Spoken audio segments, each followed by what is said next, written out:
Merhabalar arkadaşlar, merhabalar. Ben Ozan Kurtbay, yine geldim. Achtung. Aynen. Şöyle bir durum var. Abi Güneş'le şu anda Uranüs kavuşuyor ya. Güneş'le Uranüs kavuşuyor ya. Nasıl bir bilinç patlaması yaşanıyor? Yani umuyorum farkında olanlar, bunu fark edenler, yani hiç fark etmediğiniz şeyleri fark edip çözdüğünüzü göreceksiniz. Çünkü Güneş hangi gezegenle kavuşursa oraya bütün enerjisini aktarır. Düşün ki Uranüs üst bilinç patlaması. Patlaması diyorum çünkü Güneş bütün enerjisini oraya aktarıyor şu anda. Ve İkizler Burcu'nda matematiksel olarak artı bir burçta. Uranüs zaten artı bir burç. Gezegenine Uranüs yani artı diyemeyiz. Üst bilinç. Yani en direkt olarak üst bilinç.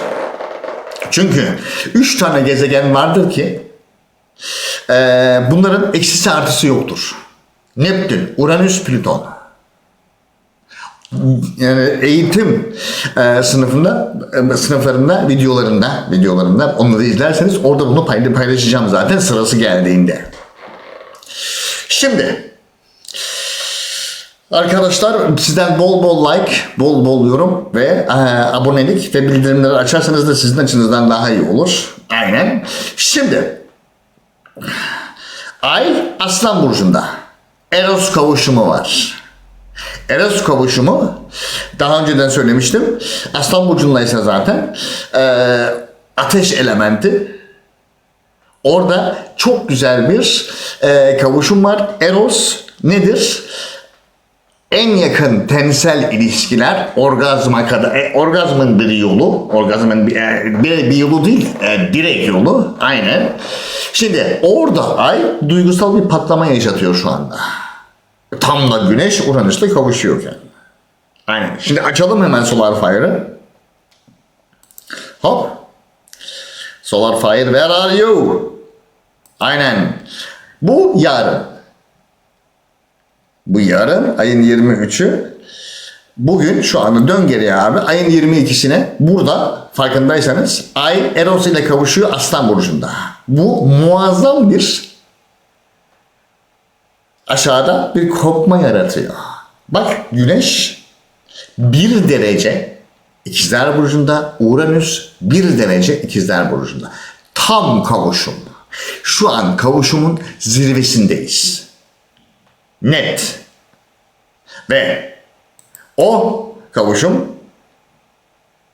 Şiron'la, farkındaysanız Şiron, yaşam alanınızdaki en zayıf noktalarınız, oradan o kadar güzel bir şekilde yukarıdan aşağıya bir akış yaratıyor ki üçgen, çok güzel masmavi bir açı.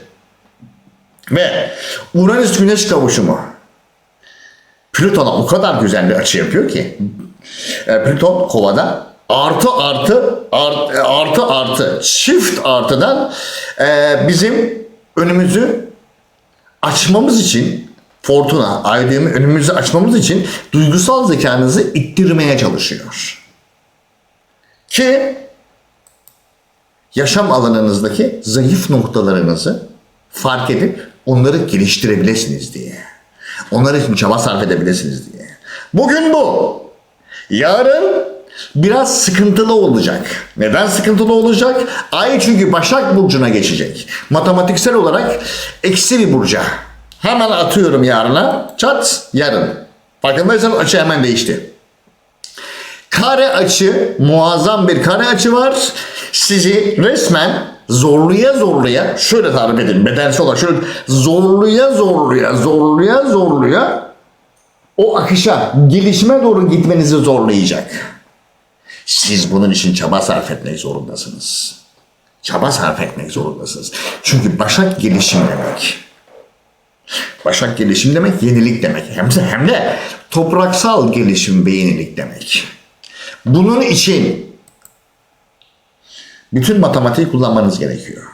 Bak burada hala da aynı açı var. Eros kavuşumundaki Ay hala onu itekliyor.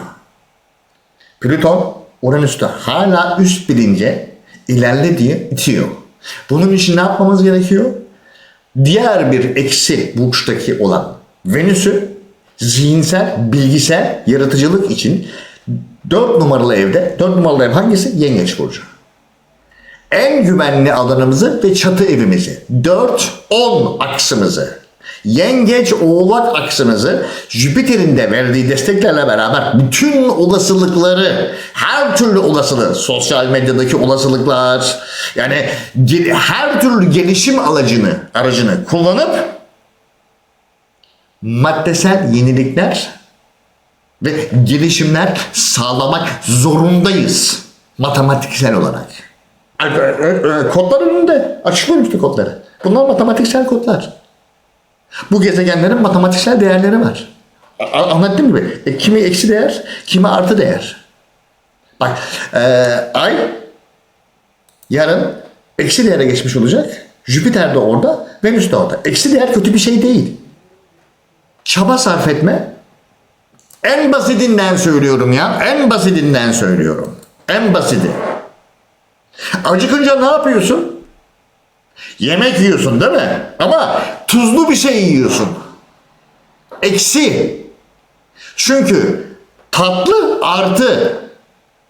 Tatlıyla kimse karın doyurmaz. Eksiyle karın doyurur. Eksiyle. Çünkü vücudun o tuza ihtiyacı var. Enerji sarf edebilmek için. O eksi enerji sarf etmesi, inşa etmek, eksiyle eksinin çarpımı olan artıyı oluşturmak durumundayız. Matematik şaşmaz, kaçınılmaz. Orada yapacak bir şey yok. Şimdi gelelim burçlara. Nedir, ne değildir burçlar? Nedir, ne değildir burçlar? Şimdi Venüs'ü kullanıyorsun Yengeç burcunda, en güvenli alanında. Jüpiter'i kullanıyorsun en güvenli alanında, 4 numara alanında. Başak Burcu gelişim için kullanıyorsun. Her türlü olasılığı Venüs Yengeç Burcu'nda hem sezgisel çalışır hem inanılmaz yaratıcı çalışır. Jüpiter Yengeç Burcu'nda hem sezgisel çalışır hem inanılmaz yüceldiği bir burçtur. Düşün bak. En büyük olasılıkların gezegeni olan Jüpiter hangi burçta yüceliyor? Matematiksel olarak eksi olan bir burçta yüceliyor. Yengeç Burcu'nda. Onu kullan. Ne için kullan? Ay burcun otomatik robotunu zorlayıcı gelişim için kullan. Ve o inanılmaz kare açıyı yarın gelişim için tıkır tıkır işlet. O şironu orada tedavi et. Gelelim şimdi. Gelelim. Güneş burcu ve yükselen burcu Koçlar. Başak sizin nerenizde?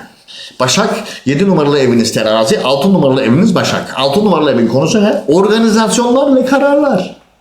Yönetmek, organizasyonlar ve kararlar. Onu yarın yöneticilik vasıflarını ortaya çıkarıp kararlar verip organizasyonunu yöneteceksin. Hayatını yöneteceksin. Hayatının akışını yenileyeceksin. Mecbursun. Matematik olarak mecbursun. Yapacak bir şey yok.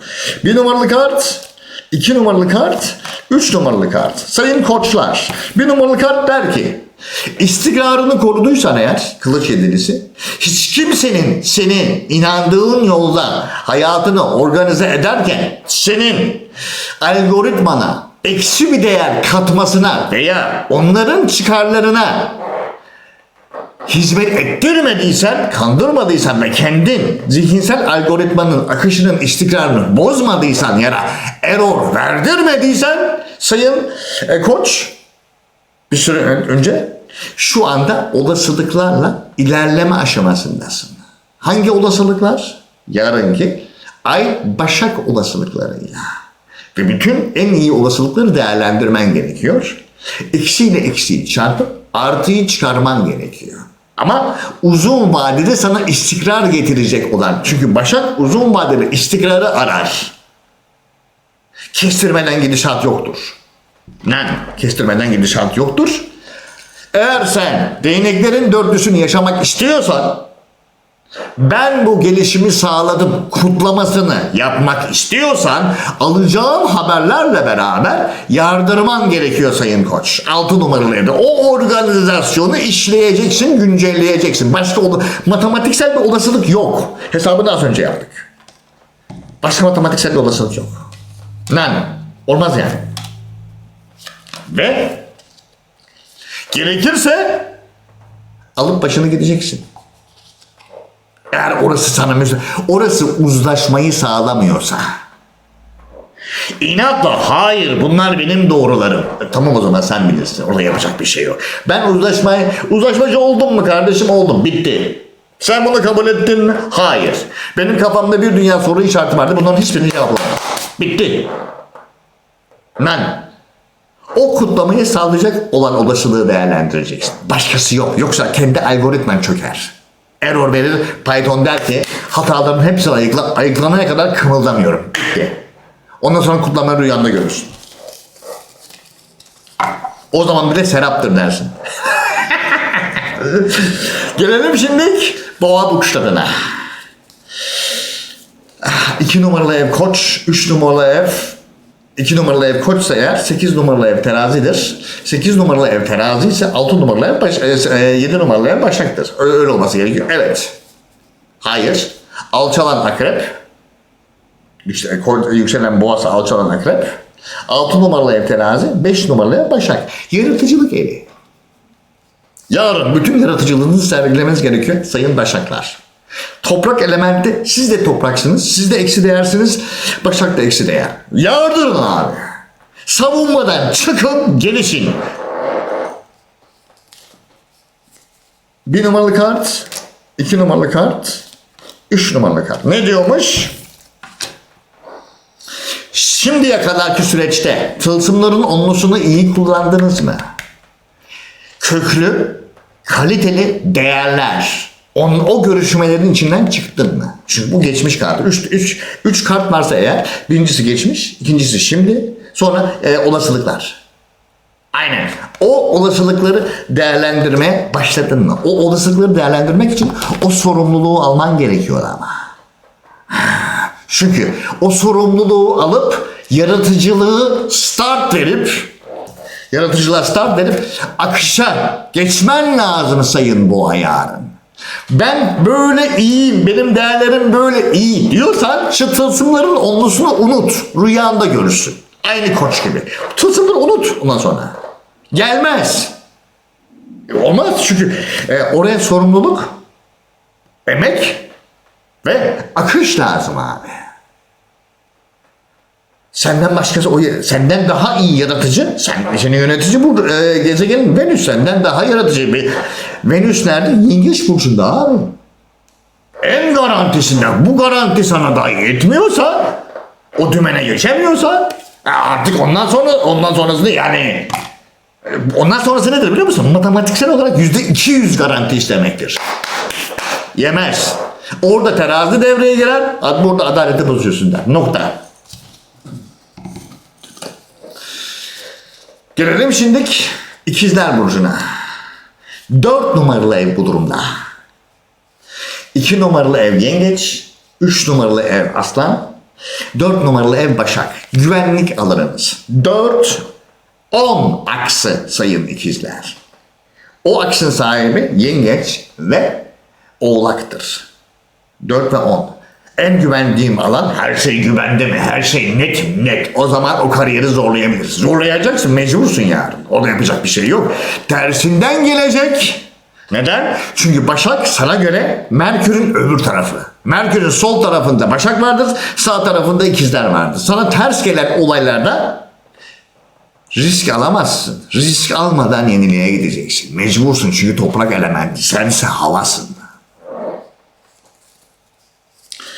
1 numaralı kart, 2 numaralı kart, 3 numaralı kart. Ne diyormuş sayın ikizler için? Diyor ki bir süredir kararsız bir moddaymışsın. Kılıçların ikilisi öyle diyor. Yapsam mı, yapmasam mı? Çünkü ikizler ışık hızında eksi ile artı değer arasında geçer. Kandırması o yüzden zordur. Kandırması o yüzden zordur. Sen mücadeleyi bırakırsan kararsızlıklarından dolayı o 4 numaralı evi kendi ellerinle yok edersin. Ve ne olur? Kırılma noktası yaşarsın. Ceketini alır gidersin. O kararsızlıkları yaşarsan. Sıkılırsın çünkü. Yarın net sıkılırsın çünkü Ay Başak'ta. Net yani hiç affetmez. Sıkar seni, basar gidersin. Sonra da bütün algoritmayı, matematiği yerle bir edersin. Nokta. Algoritma senin en sevdiğin şeydir, matematik. 1 numaralı kart, 2 numaralı kart, 3 numaralı kart. Onun altını açalım. Neymiş ne değilmiş. Kendi değerlerinle ilgili alacağın destekle o ilerlemen gerekiyor. Ama sen şimdi Merkür İkizler Burcu'nda ya, bir şekilde karşıdaki insanı ikna etmesi gerekiyor. Kılıçların üçlüsü var orada. İkna etmesi gerekiyor. Değer yargıları için ikna etmesi gerekiyor. Ama ortada bir Başak enerjisi varsa, Ay Başak'taysa EQ'un onu biraz zor ikna eder. Onu biraz zor ikna eder çünkü senden kanıt isteyecek. Kanıt isteyecek. Bunu gerçekten istiyorsan söyle. Söyleyemezsen kupaların 8'lisini yaşarsın. Senden buz gibi matematik isteyecekler garantili bir şekilde. Ne dedim en başta? Senin tersine gelecek demiştim daha kartları açmadan önce. Al sana kanıtı. Senin tersine gelecek. Ama o tersi almak zorundasın eğer istiyorsan. İstemiyorsan çeker gidersin. Ama o zaman sen kaybedersin. Yapacak bir şey yok. Yani ben gerçeği söylüyorum. Bitti. Gelelim sayın yengeç burçlarına. Hangi ev çabuk söyle. 3 numaralı ev. Vallahi mı? Yapmak istedikleri mi? Aynen. Yapmak istediklerinin ilk icraata geçtiği, ilk çabaya geçtiği süreç, ilk yenilenmeler, ilk sancılar. Sayın yengeçler, ilk sancılar. 1 numaralı kart, 2 numaralı kart, 3 numaralı kart. Ne diyormuş? Hala inandığın yoldaysan sıkıntı yok. Algoritman hala çalışıyorsa matematiksel olarak sıkıntı yok. Ama Achtung, en önemli kısım şu anda kendinle savaşa gireceksin abi. Neyin savaşı? Ön yargı savaşı. EQ'nu gözden geçir. O algoritmada bir sıkıntı var. O algoritmada bir sıkıntı var. Takılıyor çünkü. O kodları gözden geçir. Hangi kodlar, hangi matematik orada hata veriyor? Orada bir hata var. Ön yargın. Orada Sukesu zero diyorsa karşındakinde sıkıntı vardır. Yenilenmek istemiyordur. Çaba sarf etmek istemiyordur. Seni kaosa sürüklemek istiyordur. Şimdi çok güzel canlandıracağım. Bu eğer kupaların dördüsü sıkıntı sendeyse ne olur biliyor musun? Bu olur. O ateş çemberinin içine girmek zorunda kalırsın. Sıkıntı. Şimdi bak sıkıntı karşındakindeyse o seni ateş çemberine sürüklemeye çalışır. Eğer sıkıntı sendeyse 1, 2, 3 ne olması gerekir? Karar vermen gerekir. Aşıklar kartı. Bir karar vermen gerekir. Kendinle yüzleşmen gerekir. Ben nerede sıkıntı yaratıyorum? Algoritmanı gözden geçirmen gerekiyor işte. Hangi kodların artık geçersiz? Hangi inanış kalıpların geçersiz? Ben kendi ruhumu niye daraltıyorum? Ben bunu hem kendime hem karşımdakine niye yapıyorum? Orada bir seçim yapman gerekiyor. O algoritmayı yenilemen gerekiyor. Ay Başak'ta bu yüzden var. Hadi. Matematik. Buz gibi. Bununla ister yüzleşirsin ister yüzleşmezsin. Gelelim şimdilik Aslan burçlarına. Değerler evi. Gölgelerinin yüce adına. Bakalım değerlerde ne olacak sayın aslanlar. 1 numaralı kart. 2 numaralı kart. 3 numaralı kart. Ne diyormuş sayın aslanlar? Bir süredir kupaların onlusu. Keyifler yerinde görünüyor aslında ya. Orada sıkıntı yok. Aynen sıkıntı yok. Şimdi değerler kısmına geldiğinde kılıçların kraliçesi çıkıyor orada. Nedir? Belirsizlikler. Ay Başak çünkü. Orada belirsizlik var. O belirsizliğin şekillenmesi gerekiyor. Yani senin cümle kurman gerekiyor. Abra kadabra. Söylüyorum ve oluyor. Hadi. Şimdi susarsan, o konfor alanının sabit kalmasından korktuğun için şimdi susarsan, kupaların onlusu unutursun. Çünkü söz konusu olan şey senin değerlerin olacak. Sen etrafındaki değneklere cümle kurmazsan belirsizlikte, ama ben bunu istiyorum, ben bunu istiyorum, ben bunu istiyorum. O zaman yenileyeceğiz. Bitti. O zaman yenileyeceğiz. Bitti.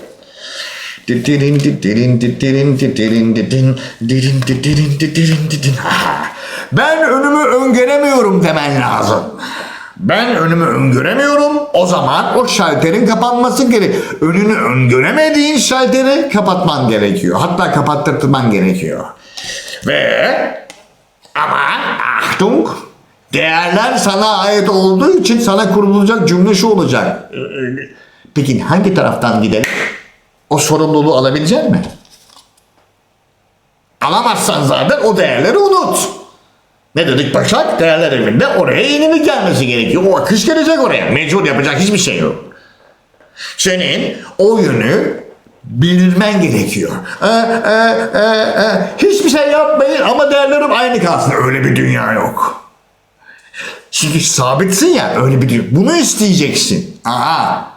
Olmaz. O gölge yönünle yüzleşmen gerekiyor. Yapacak bir şey yok. Gelelim şimdi Başak burçlarına. The One, bir numaralı ev, olasılıklar.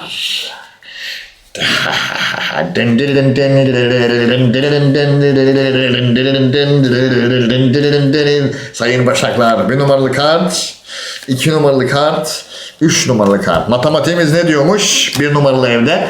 Bir süre öncedir hayatındaki belirsizliklere şu dedin mi? Dedim. Benim yükselenim Başak. Dedim. Dedim. Dedikten sonra emeğe devam ettin mi? Devam etmediysem. Çünkü orada kupaların takıldısı var. Ne oldu? Dedim her şey çözüldü mü? Çözüldü. Oh rahatım. Yok. Öyle bir şey yok. Öyle bir, orası bir numaralı kardeşim. Orada oturmak yasak. Nein. Orada oturmak yasak. Senin önünü açman lazım alacağın destekler. Hadi. Oturmaya kalkanlara da hayır. Sizinle olmaz. Başka olasılığı deneyin. Demiş olman gerekiyor Sayın Başak. Demiş olman gerekiyor. Hatta önümüzdeki süreç için bunu tekrar edersen hiç sıkıntı çıkmaz. Çok daha iyi olur. Aynen. Çünkü şimdiye kadar yapmış olduklarının karşılığını alacaksın. Achtung, ve o sancılı süreçte o cümleyi kurmazsan bu sancılı süreç resmi olarak, hatta resmi dairelerde çok daha sancılı bir sürece dönüşüm başlar. Ama senin bunu kurup oraya açman gerekiyor. Achtung. O kanalı, bak kanal şu. O kanalı açman gerekiyor. O kanalı açtıktan sonra zaten yardırıp gideceksin bir numaralı evde Sayın Başak. Gölgelerin gücüne. Buz gibi matematik işte. Yardır. Gelelim şimdi terazi burçlarına. 12 numaralı ev. Bak şimdi karanlık, aynen, of. Demek ki Yusuf. Teraziler Yusuf. Bilinçaltı. Yusuf. Orada böyle tıklayacaksın. Bırakın lan, bırakın. diye. Şimdi bakalım teraziler 12 numaralı evde ne yapacak? Yani geçmişi arkanda kalanları. 1 numaralı kart, 2 numaralı kart, 3 numaralı kart. Ne diyormuş? Diyor ki bir süredir emek verdin, değerlerini bekliyor olman lazım. Aynen, benim güneş burcum terazi. Aynen yaptım. Ve orada şalteri komple indirdin mi? Derken somut olarak bir şeyi komple geride bıraktın mı? Bıraktım. Türkiye'den buraya gel. Bıraktın ölüm kartı. Şimdi orasının canlanma zamanı. Mayday. Evet. Ancak ve ancak. Bunun için bir şartımız var Sayın Terazi. Üstündeki bütün gereksizlikleri bırakmış olman gerekir. Aksi takdirde önünü öngöremezsin. Yani yenilenemezsin. 12 numaralı ev. Başak orada. O karanlıktan sonra aydınlığa çıkacaksın. Ama onun için o yükleri çıtır çıtır bırakman gerekiyor. Burada gerekirse bir tane parmak kalması gerekiyor. Aksi takdirde değnek onlarısını yaşarsın. Önümü göremiyorum, önümü göremiyorum. Elini çek. Hangi elimi? Şunu. Önümü göremiyorum diyorsun ya. Bunların hiçbirisi sana ait değil. Vallahi mı? Aynen. Çekiyorum. Ya, o zaman öyle olur. Matematik şaşmaz oğlum. Aynen.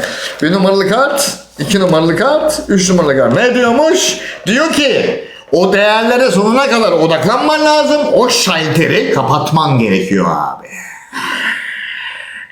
O şalteri uzun vadede o yıldızın parlaması lazım. O yıldızın parlaması içerisinde üstündeki ölü toprağın kalkması gerekiyor. Yoksa o yıldız parlamaz abi. Hiç şansın yok. Bu Uranüs yıldızı. Üst bilinç. O matematiğin, o algoritmanın yapması, motorunun yenilenmesi lazım. Ama onun için de yön tayin etmen gerekiyor. Ettin mi? Ettim. Bitti. Done. Gelelim şimdi sayın akrep burçlarına. 11 numaralı ev, dış bağlantılar evi. Ne yaptın orada güncellemeyi? Ne oldu? O konu oldu o konu. Orada kimse yok, ben canlandırıyorum şu an. Ne oldu o konu? Adam hasta etmeyin. Konu ne oldu dedim size. Allah Allah tabi. 1 numaralı kart, 2 numaralı kart, 3 numaralı kart. Ne diyormuş? Bir süredir olaylar zaman aşımında. O yüzden o konu ne oldu? Çünkü zaman aşımında kalmıştı. O komple, bak balık burcu tarafından yönetilir. Komple oradaki boyut değişimini hayata aktardınız mı? Niye? Çünkü o eğer boyut değişimini kabul etmediysen, bir sonraki aşamayı kabul etmediysen, orası senin tarafına eksiye yazmaya başlayacak. Çünkü 12 numaralı evi sahibi balık fedakarlığa gider. O fedakarlığı yapmamak için cümle kurman gerekiyordu. Ben buraya kadar, bundan sonrası yok o zaman. Yapmadıysanız bundan sonrası yok. Bu şurayı çiziyorum. Dümdüz matematik net. Bundan sonrası delayed. Yoksa kendimi yok edeceğim. Ben sizin rahatlıklarınızla uğraşamam. Ben kendi rahatımla zor başa çıkıyorum kardeşim. Aynen. Onu demeniz icap ederdi. 11 numaraları, yoksa akış gelmeyecek abi. Aynen. Akış gelmeyecek. Akış gelmezse de değer gelmeyecek. Değer gelmezse ne olacak? Kalan 11 evi nasıl besleyeceksin? Üstüne daha önceki yaptıkların gelir de yenileri gelmez. Yenileri gelmezse ne olur? Hiçbir resmi olaya adım atamazsın. Otomatik olarak tıkanır. Tıkanırsa da 4-5 katı gider abi. 4-5 katı gider. Yani, ne oldu? Tertemiz. Sizin yüzünüzden 300 harcayacaktım. 800 harcadım. O zaman o cümleyi kuracaksın abi. O sınırı çizeceksin. Yapacak bir şey yok. Gelelim şimdi yay burçlarına. 10 numaralı ev, kariyer evi. Allah'ım bildiğin gibi değil. Kariyer evinde bakalım yayların ne oluyor? 1 numaralı kart, 2 numaralı kart, 3 numaralı kart. Ne diyormuş kariyer evinde? Bir süredir dengesel balans ayarlarınız da bir sıkıntı var. Onları ayarladınız mı abi? Kariyer evinin balans ayarını ayarladınız mı? Ayarladıysanız şimdi onun getirisi geliyor işte. Başak 10 ne demektir? Değer. Neyle? Senin kendi yeteneklerinle sayın yay. Senin kendi yeteneklerinle yepyeni projelere. Bak kişiler etrafına nasıl toplanıyor seni şu anda. Niçin? Bizim projemizi de yapar mısın diye rica ediyorlar farkındaysan. Sen çok güzel dengeye oturtuyorsun. Bizimkine de oturtur musun? Done! Ve oradan nereye doğru gidiyor? Kare matematik oğlum bu. Boru değil. Oradan bir süre es verip gerçekten ciddilerse önüne ne koyuyorlar? O önüne koyulanların üstüne bir de senin daha önceki yaptıkların gelecek. Daha önceki yaptıkların gelecek ve sen hurra diye yardırmaya başlayacaksın. Tabii ki ne kadar ciddiler onu gözden geçirmen gerekiyor. Çünkü o evin sahibi Satürn'dür. Satürn der ki karşındakiler senin önüne bir şey koymayıp sırf senin cebinden yemeye kalkarlarsa eksi artı eksi artı eksi artı eksi bir dur artı bize ne? Biz talep ettik sen değerini belirtmedin. Ve biz baktık ki senin sende bir denge şey var. Biz götürdükçe götürdük. Dur deseydin kardeşim. Aynen. Dur demedin. Gelelim şimdi sayın. Çünkü biz seni buluyoruz. Biz seni biliyoruz. Ertelemeye kalkarsak eyvallah dersin. O senin gölge yönün. Oraya dur demen lazım. Sayın Oğlak burçlarına 9 numaralıya vah vah vah. Niye vah vah vah dedim? Çünkü Oğlak risk sevmez de ondan vah vah. 9 numaralı evinde yenilik var. 9 numaralı evin sahibi Yay. Vah vah vah. Ah canım vah. Nasıl bilirdiniz Oğlak? Kağıt düştü bir saniye. Nasıl bilirdiniz Oğlak? İyi bilirdik iyi yani. İyi, çok iyiydi be yani hatırlarım da. Bakalım şimdi Oğlak ne yapacak 9 numaralı evde? Niye öğrenmek için riske girmek zorunda kaldı? Yapacak bir şey yok. Bakalım nedir ne değildir? 1 numaralı kart, 2 numaralı kart, 3 numaralı kart. Ne diyormuş? Bir süredir ya Allah aşkına ya elini vicdanınıza koyun ya. Bir süredir tılsımların üçlüsü ya etrafına gelen geliyor. Gelen geliyor. Hala adam ya. Ayıp denen bir şey var. Bu değil. Bu da değil. Bunu da beğenmedim ben. Bunu da beğenmedim. Etrafında kimse kalmadı. O zaman ne yapacaksın? Kendini güncelleyemeyeceksin. Yenisini öğrenemeyeceksin kendini aşmadığın için. Niye? Çünkü beğenmedim. Böyle şunun üstüne şurası vardı. Onun üstüne şu vardı.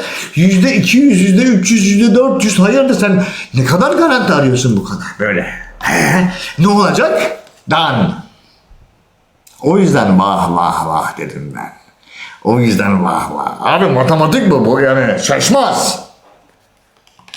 Her tarafında kusur ararsan sen her şeyin bitti. Bu senin gölge yönün çünkü. Sen kusurda zaman aşımı yaratıyorsun neredeyse. Burasını yaptı tamam o zaman ama burası da olsun. İyi de temin bunda tamam demiştin. Şimdi daha ötesini mi istiyorsun? Zaman geçti. Hayır. Sen adil değilsin. That is the problem.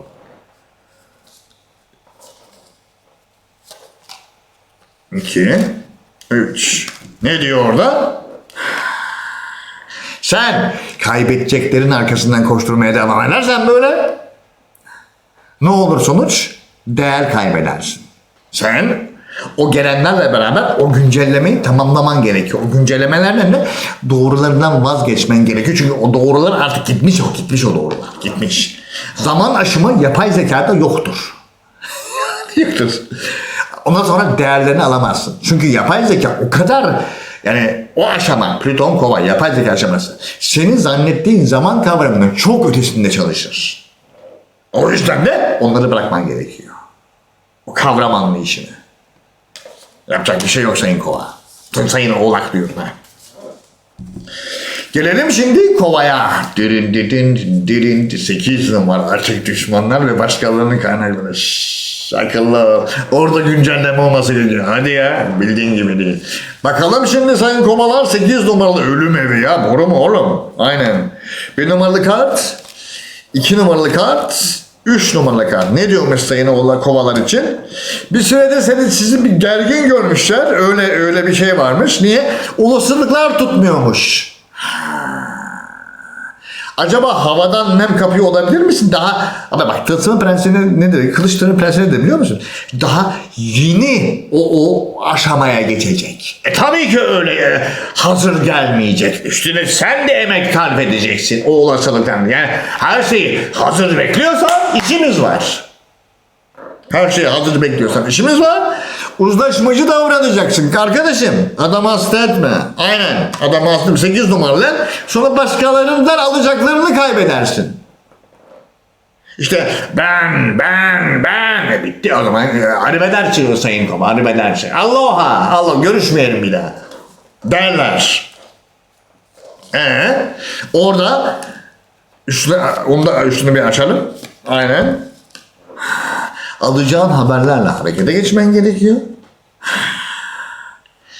Ne kendine bunu yapacaksın, ne de yaptıracaksın. Ne kendini kandıracaksın, ne de karşındaki olasılıkları, yani işte orada kendini kandırma ya da karşıdaki insanı bloke etme olasılığın çok yüksek. Çünkü neden? Gerginsin. Kova öyle bir şey oldu mu o kadar hızlı şalter indirir ki kendi de fark etmez o şalteri indirdiğini. Ne oldu? Ben kaçıyorum. Niye? İşte o iyi değil. Biraz fazla hızlı davranmadın mı? O yüzden şapkanı önüne koy. Sende sıkıntı varsa delikanlı gibi ben sabit fikirliyim kardeşim. Ben kovayım. Çünkü bir numaralı yönetici gezegenim Satürn. Uranüs'e geçmem gerekiyor. Oraya geçerken sen koştura koştura Satürn'e saldırırsan sabitliğine, ben merkezciliğine. Çünkü Satürn kovada ben merkezcilik verir. Benim doğrularım olacak illa. Yemezler. Orada uzlaşmacılık yok. Ya sen kaybedersin ya da karşındaki kaybeder. Eğer kusur sendeyse algoritmanı kontrol et. Çünkü orada dönüşüm olacak. Gelelim şimdi balık burçlarına. Ciddi işler, ciddi ilişkiler. Bildiğin gibi. Bakalım şimdi ne olacak orada sayın balıklarda. 1 numaralı kart, 2 numaralı kart, 3 numaralı kart. Ne diyormuş? Vay, o haberler geldi ha. O haberler geldi. Harekete geçtiniz mi peki? Olasılıkları tamamlamak için harekete geçtiniz mi? Çünkü oraya şimdi geçmek durumundasınız. Yenilenme var. Ama bu sizi gerer de. Çünkü Başak, orada bir illüzyona yer yok. Ama ben öyle hayal etmemiştim. Çünkü gerçek, çünkü toprak. Sen balıksın. Ama ben öyle hayal etmemiştim. Hayal ettiğin bizim umrumuzda değil. Bu algoritma işliyor mu? O bizim umrumuzda. Bitti. Nokta. Çünkü ciddi işler, ciddi ilişkiler. Hayallere yer yok. İllüzyonlara yer yok. Hiç kimse için fedakarlık yapamaz orada. Bitti. Ona ne talep et, ne yap. O da ne talep et, ne yap. Gerildikçe gerilirsin çünkü. Sonra balık kaçtı. Bak halüsinasyonlar. Daha ben çekmeden önce söyledim bunu. O halüsinasyonlara yarışın. Balığın gölge yanı bu. Mücadeleye devam edeceksin. Hiçbir şeyden kaçmayacaksın. Çünkü balığın en sevmediği şey sayılar ya. Hani tabii. Yani Einstein de balıktı ama aynı zamanda balığın en sevmediği şey de matematik. Ama önünü öngörmek istiyorsan bunu yapacaksın sayın balık. Hiç kusura bakamazsın. Hiç bakamazsın. Yemezsin. Yeter. Dan. Kusur musur kal. Arkadaşlar bugünlük benden bu kadar. Ben Ozan Kurtbay. Daha sonraki yayınlarda görüşmek üzere. Şimdilik herkese arrivederci. Eyvallah.